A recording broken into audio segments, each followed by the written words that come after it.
time. We're gonna give it a couple seconds for this motherfucker to do something. We don't really care though, because we gonna go ahead and get it in, because this ain't gonna take long. But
yes, yes.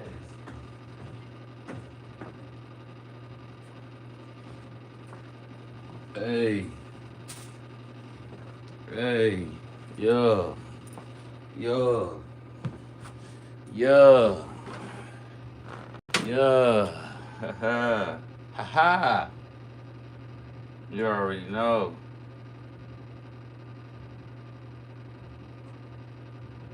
Let me cross my T's and dot my I's real quick. You hear me? How was everybody feeling tonight? I hope everybody's doing blessed, highly favored, all of that mixed in between, you know. Thank y'all for coming. If you in here, thank y'all for coming too. You already know. We can fight. Late night, you hear me? Nah, when you first get up in here, what I need you to do is what everybody else needs you to do. I don't really care if you know what I'm saying, subscribe or not. I would like it, but hit that like button since you came on in here, fuck with a pimp. You understand me? Hit the like button.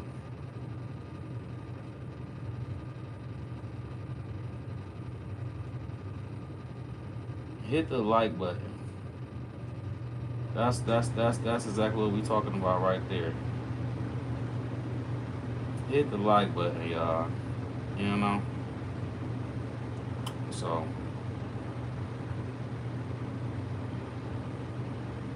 yeah,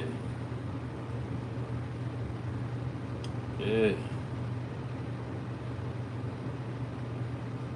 So we can make sure everything is. Gotta make sure everything is right. You feel me? Nah.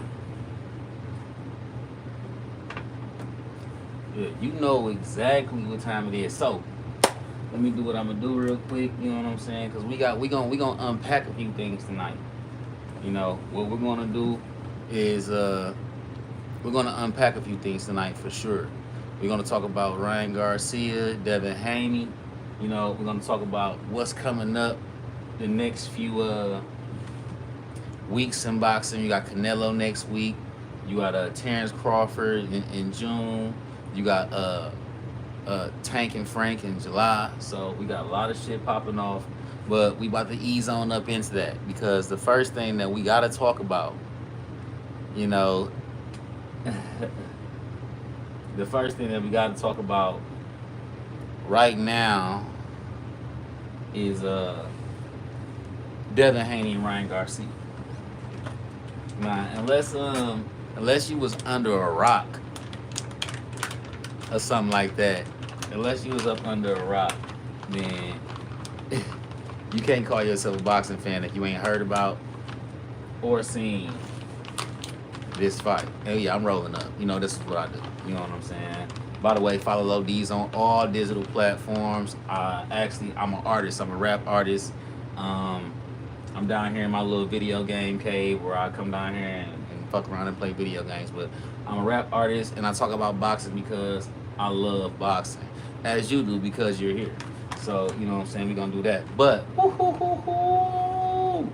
Now I don't know about y'all, but I knew that this fight was gonna be a doozy. I knew that the fight was gonna be a lot better than what everybody thought it was gonna be, right? Right. To show that. But I ain't know Ryan was gonna stun all over dog like that. But I knew within that first round when he caught him with that boom, boom, and I seen that right and that left bounce off his face, and his face was like, "Rrr." When I saw that, I said, oh, it's about to be a long night.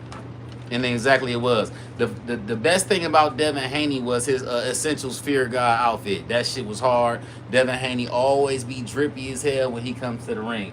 He always be super fire when he comes to the ring. Now that much it was. But he got his ass whooped from pillar to post. His dad should have stopped the fight in round 7.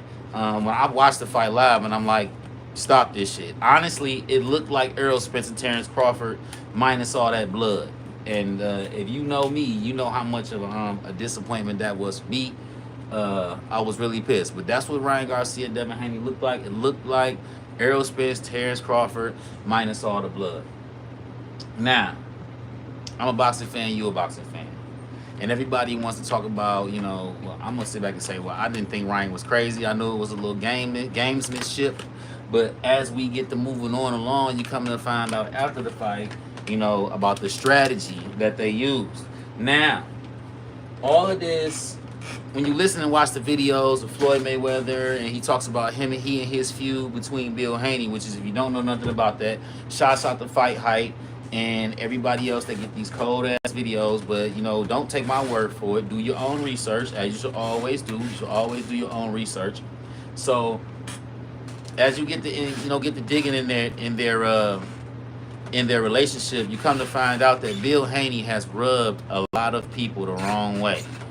And apparently, as they leak themselves, Floyd Mayweather told Ryan Garcia to come in 3 pounds over. As you know, Ryan Garcia weighed in at 143.2 pounds. Now, the rule behind that, which is so crazy, because all of this, you get to digging in the intricacies and the little rules of boxing, right? So if you weigh in 2 pounds or less, you get time to lose that weight. But if you weigh in 3 pounds or over, you weigh in 3 pounds or over, they don't give you time to lose the weight. It goes instantly into a monetary basis, which means you pay the fine.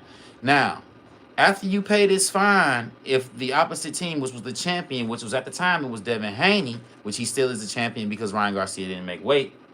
Now, because he accepted the money, them damn Haney's all about that money. That's all he ever talk about is money, money, money, and getting the money and getting your money. Well, you got your money and you got your son's ass whooped. Because when he came in, instead of looking at that money and that $1.5 million and all y'all did to sign over and all that extra side betting and this shit for $500,000 per pound over 3 pounds, that's 1.5. You said he paid the money because it's nothing for Ryan Garcia.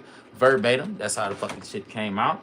And you bought that ass whooping and you got that 1.5. And they knew exactly what they was doing, and that's just the rules of the game. That just goes to show that they got outsmarted before they even got in the ring. So I don't want to hear nothing about an excuse, because now he's saying that I want to fight again at the proper weight. We both weigh in and we both make weight. Well, that sounds good, but the thing is, you took the money, and when you take the money, it's something about taking money. When you take the fucking money, you got to shut the fuck up, because you took that money and you thought you was about to go in here and you said it doesn't matter what way he comes in, his antics will betray him. Something like that is what he said along that line. You should have thought about that shit, because you took the money, which means you have nothing else to say. That bell rung and you went in and got your bell rung from round 1. Should have been stopped in 7. Now, let's talk about these waved off no knockdowns. Right? Let's talk about that. Harvey Dock is a phenomenal referee. Harvey Dock is probably one of my favorite refs. You know what I'm saying? Besides Mills Lane, the classic Mills Lane, let's get it on. Classic Mills Lane, retired referee. It's a couple other guys that I really like as far as referees, but Harvey Dock, at this point, I'm thinking that, like, I mean, I don't really care about religion, but at this point, I got to think that he's a Muslim because Muslims look out for each other and certain things like this. I got to think that he's a Muslim, and that before the fight, the referee goes to each locker room. He does. The referee goes to each locker room, makes sure tape is all right. Check on the fighter. You know the rules of the fight. Listen to my instructions. X, Y, Z, and all that shit at all time. The same thing that they do in front of everybody in the middle of the ring when he faces them off and looks at the fighters. He does that in the dressing room of each fighter. Not somebody, Bill Haney had to go to him and say, "Hey, if my son gets in trouble, don't stop the fight because it should have been fucking stopped when he was blocking punches with his face and his head, and the only thing he could do was try to hit him in his side, and then was complaining about Ryan turning around, and he told him, look, he's not turning around, he's just turning to the side. So what you need to do is you need to use your angles, and you need to work around that shit, young man." So once you do that, you take the money, it's all the way over with. Ryan Garcia totally jumped on him, beat the draws off of him, even pleaded with Bill Haney from the middle of the ring before he proceeded to socking his ass again to stop the fight, which he didn't. And you know what happened. Now, because the whole world saw what happened, we saw what happened with Devin Haney and all of that crazy shit, right? We saw that. Okay, so the next day, because this happened Saturday. So the next day everything cools down and all the antics get to come out. They had the nerve to have a celebration party for Devin Haney because he was still the champion for getting his ass whooped and Ryan Garcia not making weight. So they had a celebration or a cake for him. I know he really felt like that was nothing. He had to feel like that was a waste of time because at the end of the day, I don't know. I think Devin Haney has a lot of yes men in his corner. He has to have a lot of yes men in his corner because he just lost that fucking fight. And somebody should have told him that because they had the nerve to do that. So come to find out, if you follow what you should, if you like boxing, man, boxing is like, this shit is like fucking Love and Hip Hop, all that reality TV shit in real life. And I'm talking real life. This shit don't have a director. Love and Hip Hop has a producer, an executive producer, and a director. So which means 90% of that shit is probably scripted. But this shit right here, nigga. This shit right here, hit that like button, hit that subscribe button, hit the bell icon so you can get notified every time my silly, crazy ass get on this motherfucker, roll a blunt, and start talking shit and dropping a new video about boxing. Nah, this shit is better than anything you can fucking find, right? So, Bill Haney goes live, and he talks shit like, yo, let me find Floyd. He pulled Floyd in on the live, once again, shout out the Fight Hype. Actually, I saw it live because I follow Bill Haney. But if you haven't seen it, you might be able to get on Bill Haney. It was a day ago, so it's probably erased by now because the lives it was in his reel. But it might be in this actual in his catalog of what he's done. Follow Bill Haney if you whatever. But I actually saw it live, and it was actually like 45 minutes instead of what it's drop down to when you go online. And basically, they had a hell of a conversation about, what happened. They had an argument about, I can't really go off all into that. A lot of shit popping off out there in Vegas, and Bill Haney's involved in a few things. You got to have the right kind of ear for the certain kind of colloquialism or lingo or what's going on. I personally do, but we're not going to air any of that stuff out. That's a whole different lie. But, basically, Floyd was trying to say, you made your mistakes in the ring. As far as like coaching them, y'all made some hell of a mistakes. And Bill Haney wanted to talk about Floyd's kids, was saying that basically they out here basically doing whatever they want to do. And Floyd was basically saying, hey man, once your kids get a certain age, they're gonna do whatever the fuck they want to do. It don't matter how much money you got, XYZ. But he let them know that they definitely made some mistakes. They got a hell of a relationship. I don't know if those guys will ever get along. And he let them know that you rubbed a lot of people wrong in the boxing game. From this one live that he pulled them in, Bill Haney don't give a fuck. He got enough money. He caked up. They made a lot of money in boxing. But he let them know that he rubbed a lot of people wrong in the boxing game. And that a lot of people have Bill Haney and Devin Haney, they've left a bad taste in people's mouths. However, I don't care. Let's skip on and move on from the controversy and back to the ring. And let's talk about the size of these guys. All right. They didn't have no rehydration clause. Devin Haney didn't want one. Javante Davis was smart enough to put a dehydration clause on Devin because he knew already what they was on. People don't give Tank the credit for being an intelligent fighter, for his team being very intelligent. You know what I'm saying? Rick James, you ain't never lied. He was never that good, and he never really fought nobody. But that's what happens in boxing. Stars and prospects are built. You know, they're really built. You know what I'm saying? Certain ones are made, but certain ones are built. And if you really listen to a lot of these stories and sparring, Devin Haney's been touched up a lot. And one thing that we've been realizing is that they be lying like a motherfucker because that boy done been touched up a lot in sparring, and they've been lying about it. Everybody at 140 would probably knock Devin the fuck out. He's very chinny. We knew he was chinny with Linares back in 130, 135. So coming up at 140, fighting against guys that's going to hydrate to 160, you know what I'm saying, in the ring, knowing Devin ain't got no pop. And just like Floyd was saying on the live, he don't have no power because you're not training him right. He's not turning his punches over. That's where his power comes from. He's 25, coming into his grown man strength. He's still fighting amateur style boxing. That's what he was saying. See, man, that's just the game giving me reverence for that to come back in my head right then. He said he's still fighting amateur style. This is the pros, and he is. Go on that live and check it out, y'all. It's very informational. Now, you notice how much bigger he was, all right? Devin Haney he's probably the biggest, the Dream is probably the biggest weight bully so far because this guy he's 5'8", 5'9". He was fighting dudes that at 130, you know what I'm saying? Like, he probably walks around about, I've seen Devin Haney big as hell, especially from just the eye test. You know what I'm saying? He probably walks around at about 175, 180, which means he cuts down to 140. He was losing 50 pounds in a weight camp. You know what I'm saying? Probably more than that, you know, because he walks around pretty heavy. So which means he was weight bullying these guys. He was bigger than everybody he fought. He was faster. He was all of that than everybody he fought. So they punches really wasn't doing nothing. So when you have to move up, and when you move up, you moving up against guys that literally cut down 20 pounds, coming in at 160, 165. And we're going to talk about all of this.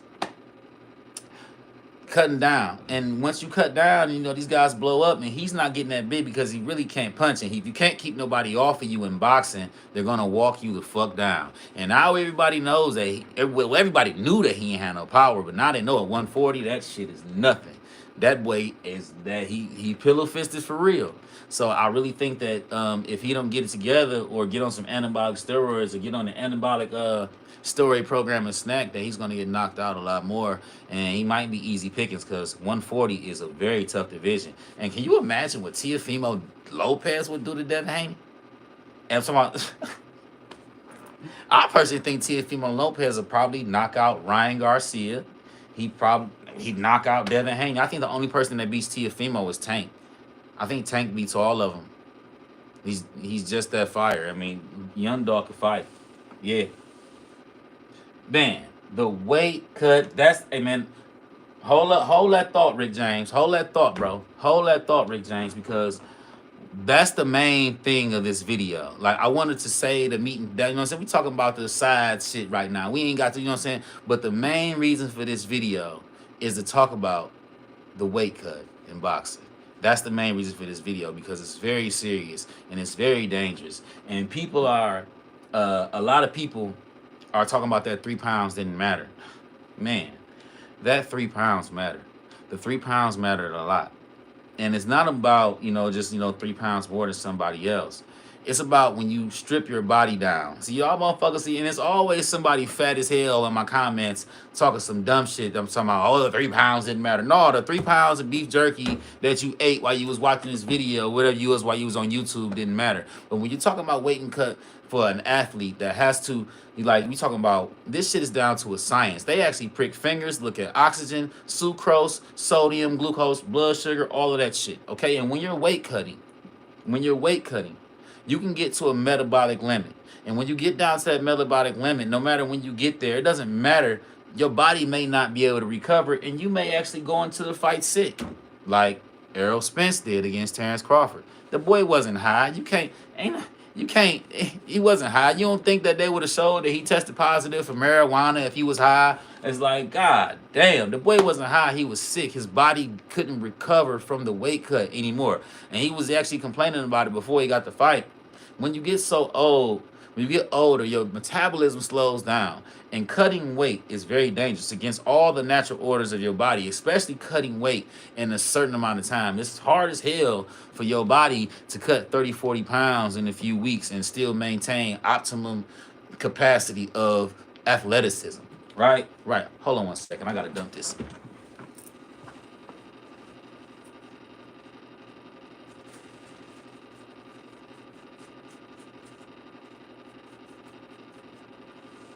Right, right. So it's hard as hell for your body to maintain when you're doing that, right? So I don't know if you've ever seen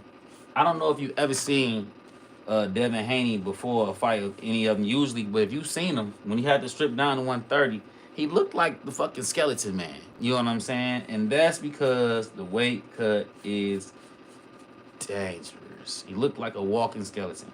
Okay, so now let's talk about what's coming up in boxing, right? Okay, so we got next week. We actually got a Canelo fight, yo, and the Canelo undercard is stacked, yo. The Canelo undercard is stacked, and in once it's June, we've got Terrence Crawford versus the Dream, a Dream Off, which he's probably gonna knock this guy out. I'm pretty sure he is gonna knock him the fuck out. So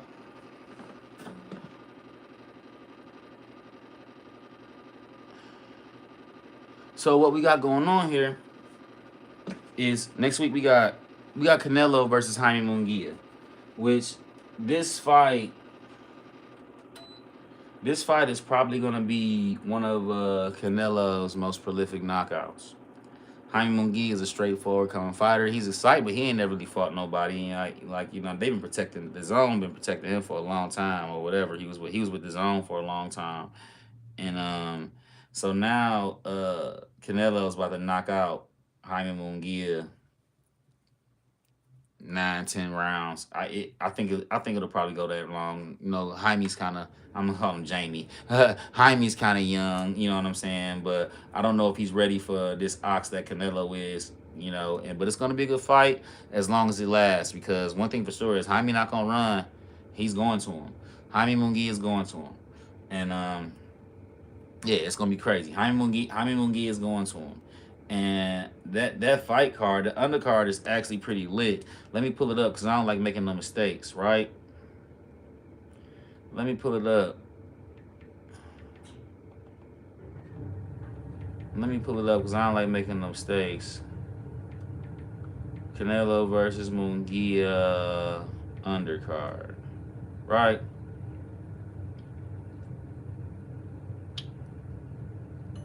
So the whole time, oh yeah, and oh yeah, my favorite, you know what I'm saying, the Can Man's coming back, right? So apparently we got some Mario Barrios, you know what I'm saying? Like this is gonna be fire. This is gonna be fire. Let me see. Hold on, y'all. I want to make sure. I want to make sure we got this. I want to make sure we got this right, cause from what I seen, this undercard is going to be crazy. It's gonna be crazy. Man, all right.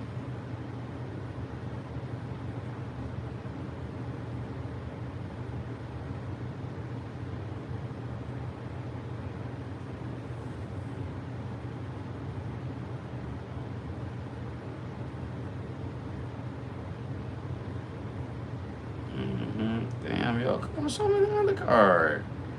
I already seen it. Come on, man, stop playing.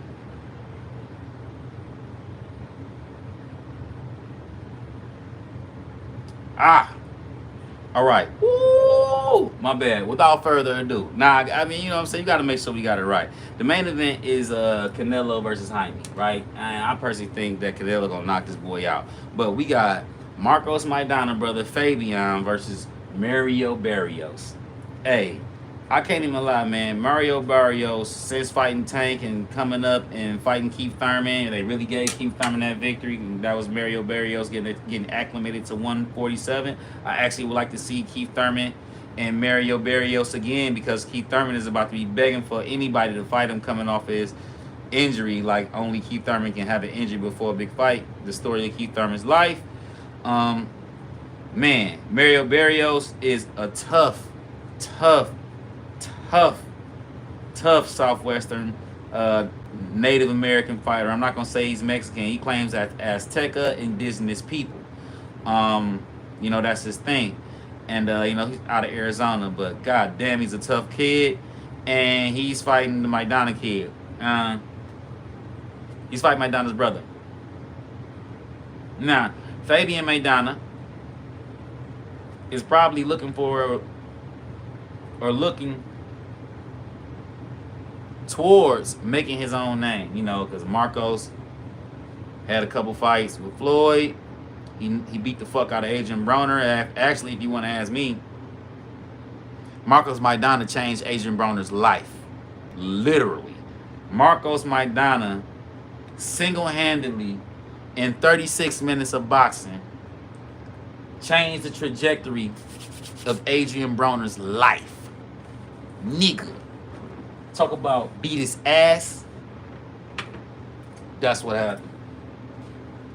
And he talked it up.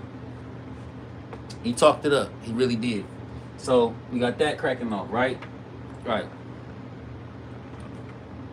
And then we got Brandon Figueroa. Brandon Figueroa. Tough fighter. He's a beast of a fighter. And we got him going against Jesse Magdaleno. And that's going to be a good fight, man. And we got Imantas Stanionis. And this is a fight. He's defending the belt. Like, what? They got, this is for Crawford's ranking belt. WBA. 147. Against Gabriel Maestre. And then you got Ronald Cruz against Vito Malenki. Vito Malenki, young cat, they trying to build him up. You know what I'm saying? He's a good prospect. He been knocking people out. But, Jesus Ramos fights. Like, Jesus Ramos is a beast. Young dog can fight. This card is stacked, yo. This card is stacked. So, it's going down. And then, with the Crawford Madrimov fight, that card is stacked too. And that's not even PBC. That's the Riyadh season is gonna be in LA and it's going down. So those fights are actually gonna be live as hell too. So now let's get into the meat and potatoes of the situation. Alright? Now let's talk about this infamous. Let's talk about weight cut, y'all, because it's very serious. The weight cut in boxing is very serious. Should rules be in place in boxing that prohibits a fighter that walks around at 175, 180? Should he be able to? Should a dude that walks around? Should a fighter that walks around at 180 pounds? Should he be allowed to cut down and fight at 140, 147? Should he be allowed to lose 40 pounds and be at fighting weight at welterweight? I ask you that question. If you're watching this video later, which you probably are if you see this video, if you're watching this video later, please leave in the comments. Is it fair for a fighter that walks around normally in shape at 180, 75 pounds, is it fair for him to be able to lose 40 pounds to fight at 140, 147? If you ask me, no, it's not. They should implement rules so that you cannot fight anymore away from 20 pounds or 25 pounds over your walk around weight. So if you averagely walk around before your fight at 175, goddamn it, you shouldn't be able to cut down and fight nobody at 130, 135.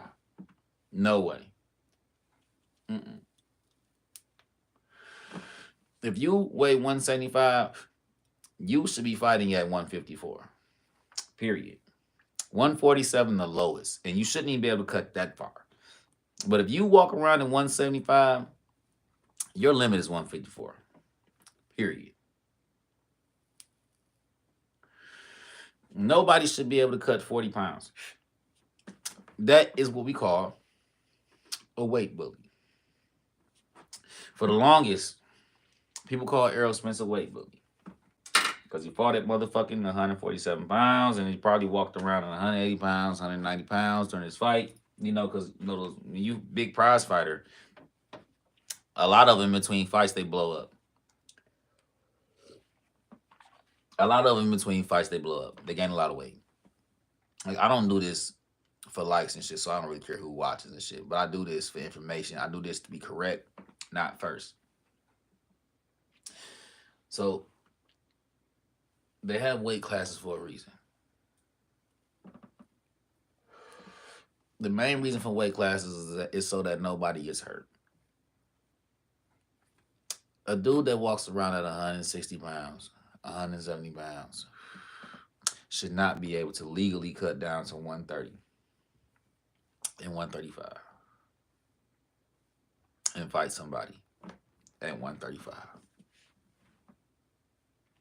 Devin Haney's a fraud. He's been, they've been calling that shit for a long time. He's been a weight bully. A lot of guys been weight bullying a long time. Leave it in the chat. Should a fighter be able to lose 40 pounds to compete at a lower weight? I personally think no. They should put some kind of cap in it where that you have to fight at least 20 to 25 pounds from your walk-around weight. Me, I'm like 160 pounds, right? Right.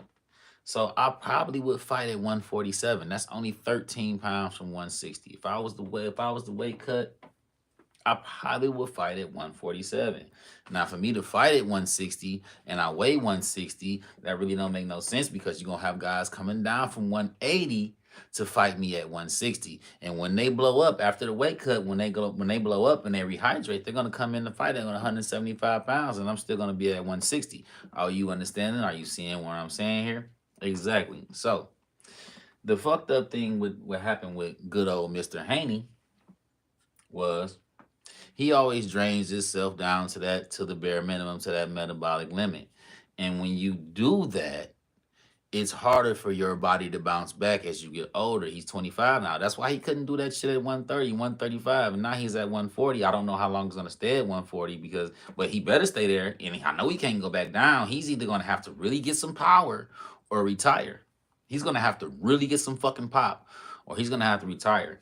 Because he reached his metabolic limit. And the next day, I'm pretty sure he got enough money. I'm pretty sure he took IVs and everything to try to rehydrate. And he just didn't have the fucking strength. And Ryan, he said, I'm not stripping myself. He had no intentions on doing it in the first place. He had a strategic call with Big Dog of Boxing and said, hey, man, don't worry about that shit. Come in 3 pounds over. They won't make you strip. You got the money. You can pay them. They all about the money. They're going to take the money. They're not going to call the fight off. If it was me, I would have called the motherfucking fight off. Nigga, you 3 pounds overweight. You ain't about to beat the shit out of my son coming in this bitch at 160. And what did he do? Came in that bitch at 160. Devin probably came in that bitch at 150 something. He was clearly the smaller guy. You know what I'm saying? And it showed. So, weight cut is phenomenally dangerous. Those 3 pounds did matter. Pay attention to all these fights, except for like fucking heavyweight where it doesn't matter. And I actually think there should be a super heavyweight, but that's a whole different pod. That's a whole different subject. That's a whole different live. In these smaller weights, weight classes is for a reason. Nobody big should be able to cut down because you can cut down. Just because you can make the weight don't mean you should be able to do it. Like for instance, just because they make a certain dress don't mean a big ass bitch to go try to squeeze her ass in it. Like they make it. They might even make it your big ass blanket size. But that don't mean you should do it. Is like just because you can do it don't mean you should do it. It don't mean it should be allowed. So with that said, we gotta let that marinate. You gotta let that sink in. I need to know in the chat. Do y'all think that it's fair for a fighter to walk around at 180 and be able to cut to 140? You think it's fair for a guy to be able to walk around at 185, 190 and cut down to 147? No, I don't think it's fair. Me personally, there should be a cap at that shit. Like, you know what I'm saying? They make weight classes for a reason. Unless y'all want to see somebody get hurt.